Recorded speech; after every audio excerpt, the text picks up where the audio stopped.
What's up, guys? Welcome to the weekly technicals for April 7th, 2019, and we're currently looking at the economic calendar for this upcoming week, and I just wanted to cover a few things before we dive in and go over the charts. So for Monday, we don't have any high impact or medium impact news releases, and for Tuesday, we have really nothing for New York or London session in terms of news releases. Then Wednesday we've got GBP and Euro, London and New York. Then we've got actually Wednesday is going to be a really busy day. We've got FOMC, ECB press conference, dollar index news early for New York session. So likely we'll see a lot of volatility Wednesday. Now, since we do have FOMC later in the day, I will most likely be out of any trades by New York session early Wednesday morning. But then going into Thursday, we could definitely see a lot of volatility as well, continuing on from FOMC. And we've got OPEC meetings. Then we've got some dollar index news for New York session. And then really nothing too crazy on Friday. I mean, we do have these two medium impacts. So we'll probably see the volatility really start kicking into the markets come Wednesday, Thursday, Friday. Monday and Tuesday may be kind of light, but those will be the most optimal days. So Monday, Tuesday, and Thursday this week will be the most, I would say, high probability in terms of market conditions. So we'll be looking at the charts then, and if we don't catch anything Monday, Tuesday, then we'll obviously wait for FOMC to get behind us and then go in Thursday and potentially open up our Friday and take any trades if we see anything there. So last week we just took those of you in the premium group, we just took that one trade on dollar CAD, catching about 40 or 45 pips depending on where your entry was. And we didn't really trade anything for the remainder of the week. Number one, because I was pretty busy in terms of a tight schedule last week. And also number two, because there was not any high probability setups that I seen within the market. So with that being said, let's go ahead. We'll cover the charts for this week and see what we got and what I am looking at. Alright, so in terms of the daily perspective on dollar index, I'm still looking for this triple top to be taken out at 97.70. That will be my target for this week. Now, based on the low that we formed here on April 3rd, basically we've got bullish market structure unfolding, right? We've got a low that formed here. Yes, it was lower than this one, but all we did was run the liquidity, come all the way back up, right? Then we made a higher high, higher than the previous high, which was here on March 22nd. Then we ran up, made a higher high, came back down, and made a lower high point here. So what I'll be looking for going forward is a higher high point to form as well, likely taking us above that 97.70 level. And then once we get above there, I'm going to be looking for the liquidity resting above here, which is pretty much 98 big figure. And then going into this ICT bearish order block here, which will be 98.50s, 99 big figure. So likely see at least 98.50s to 99s on dollar index specifically. And once we get up to that point, I'm not too sure what we'll see in terms of either a continuation or a reversal. We'll obviously have to take a look at that when we get to that point. But as of right now and for this week alone, I am still looking for higher prices on dollar index. Ideally, I don't want to see them break below April 3rd's low. So as long as we can really remain above 97 big figure, I think that'll be a pretty smooth run above 97.70 up into the 98s. So let's go ahead. We'll move over to euro dollar now. And pretty much same thing for this one, right? So we had a high that did make a higher high previous than this one. And then we rejected, sold off, right? And then we made this low here. Market pushed back up, sold off again. And now we've basically got bearish market structure unfolding for this, completely inverse of what we've seen on dollar index.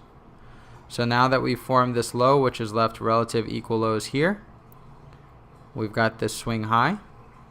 So I'd like to see them keep this 1.1250 in place and just see euro dollar continue falling lower. Now in terms of the downside objectives, what I'll be looking for this, 1.1180. So it's about 40 pips from where we're at now. Then we have these daily equal lows back here at 111.10. So that'll be my next target.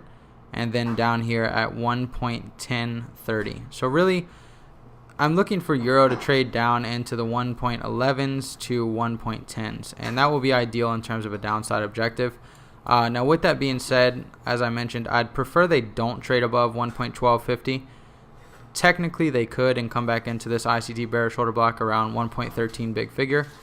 Ideally though, if they can stay below 1.1250, we should see a pretty quick continued move lower down into the 1.11s and even 1.10s. Alright, now moving over to British pound. I mean, this thing, same thing as last week. Obviously we're in this tight consolidation, but we are hovering around that 1.30 big figure. Now they really work this thing in terms of the upside. They keep tapping it, running about 300 pips, tapping it, running about 300 pips. Now here, if you look, we've got relative bearish market price action occurring here. Market formed a high. Yes, it was higher than the previous high, but notice the rejection after. Came back up, formed a lower high, sold off, made a lower low, traded all the way back up, made a lower high. Now we're in, basically we're due for another lower low. So I'm looking for them to really break below 1.30 big figure ideally, since they've worked it so much on the upside.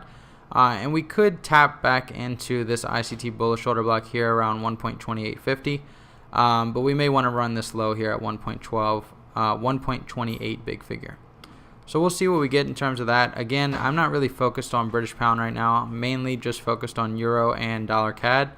I would suggest leaving this thing alone at least until we break out of this range or get something a little bit more clear in terms of setups. Obviously I'd like to be trading this. It's one of my favorite pairs to trade because we do get a lot of volatility with this, but as of right now there's nothing that I see that I want to take action on. So I'll be looking to see if we can get below 1.30 big figure, close below it on a daily basis. So notice how we just keep wicking into it. If we can close below it, we may come back up, may retest that level and then sell off there, and that would be more so ideal for a shorting opportunity on this pair. But until that happens, I really don't want to take anything and kind of get into this too soon. So just to give you guys some context, this is what I'll be looking for. Break below here, close below on a daily basis, trade back up, retest that level. That will be a logical selling opportunity with your stop loss above here, and then look for lower prices targeting below this low. That would be ideal in terms of the downside. Now again, it will depend on how the daily candle looks when that happens, if it does. But for the most part, I am sticking to euro and dollar CAD. Alright, now looking at EURGBP, this one still in a relatively tight consolidation as well. So basically what I'll be looking for is this to kind of stay in this consolidation, which will allow some freedom for both euro and British pound. So with that being said, I'll be looking for lower prices on both of those if we can see higher prices on dollar index and if this stays in consolidation. That would be ideal, which would promote selling on British pound getting below that 1.30 big figure, and euro dollar getting into those 1.10s and 1.11s. Alright, now before we close up the session, let's go ahead, we'll take a quick look at dollar CAD. So this one here, in my opinion, is looking pretty solid. So we've traded down into 1.33 big figure again, traded into this ICT bullish order block we mentioned last week, and now we are starting to gradually push up. So I think the next upside objective will be above these highs at 1.3450, then taking us above this high here at 1.3470 to 1.3480. And if we can close above that on a daily basis, I'm looking for 1.35s, 1.3550s, and potentially even 1.36 big figure. So a lot of upside on dollar CAD, especially if we get that strength on dollar index. At least 100 pips in terms of a weekly objective, but potentially even north of 150 to 200 pips on this particular pair.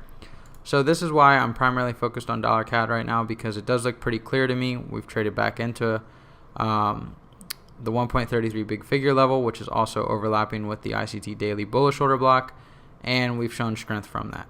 So we can even drop down on a lower time frame and you can see it a little clearer. Market drops right into that level. Mark daily bullish order block. I can move this over.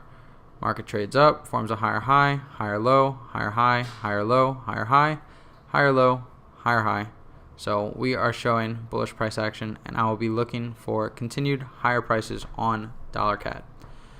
Alright guys, so that is really everything I am looking at for this week. If you have any questions, just drop them below this video in the comments section, and as always, I will be going in there and responding to any of your guys' comments. So with all that being said, I will talk to you guys next week on Sunday for the weekly technicals. Have a good week and talk to you soon.